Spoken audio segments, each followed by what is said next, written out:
Friends, நம்ம இன்றைக்கி ஆட்டுக்கறி குழம்பு பார்க்க போகிறோம். அதுக்கு வந்து 1/4 கிலோ ஆட்டுக்கறி எடுத்து வச்சுக்கோங்க. ஆட்டுக்கறியை தண்ணி நல்லா வாஷ் பண்ணி வச்சுக்கலாம்.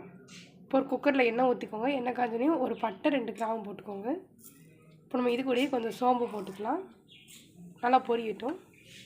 நம்ம இது கூடயே கட் பண்ணி வச்சுருக்க சின்ன வெங்காயம், கொஞ்சம் இஞ்சி, ஒரு பூண்டு போட்டுக்கோங்க.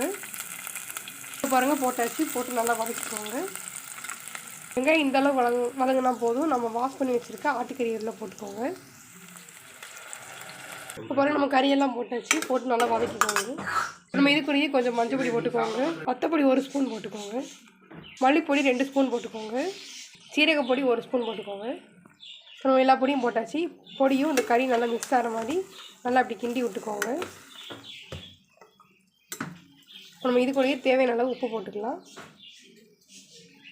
போட்டாச்சு. உப்பு போட்டு நல்லா மிக்ஸ் பண்ணிக்கோங்க.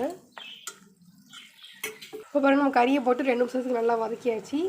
லேசாக அவனுக்குள்ளே எண்ணெய் பிரிஞ்சு வரணும். அது தண்ணி வதக்கிக்கோங்க. இப்போ நம்ம இது கூடயே தேவையான அளவு தண்ணி ஊற்றிக்கோங்க. தண்ணி ஊற்றியாச்சு. இப்போ நம்ம கட் பண்ணி வச்சுருக்க மல்லிச்செடி இந்த கறி குழம்புல போட்டுக்கோங்க. தண்ணி வந்து ஒரு 1.5 கிளாஸ் ஊற்றிக்கோங்க. ஊற்றியாச்சு. இப்போ தண்ணி ஊற்றி நல்லா மிக்ஸ் பண்ணி விட்டுக்கோங்க. இப்போ குக்கரை மூடி மீடியம் ஃப்ளேமில் ஒரு 25 நிமிஷம் வேக வச்சுக்கோங்க. அதுக்கப்புறம் பார்க்கலாம். நம்மளோட சுவையான ஆட்டுக்கறி குழம்பு ரெடி ஆகிடுச்சு. நீங்கள் வீட்டில் ட்ரை பண்ணி பாருங்கள். ரொம்ப சூப்பராக இருக்கும். அது இட்லி, தோசை, பூரி எதுக்குனாலும் நீங்கள் வச்சு சாப்பிட்லாம். ரொம்ப நல்லாயிருக்கும்.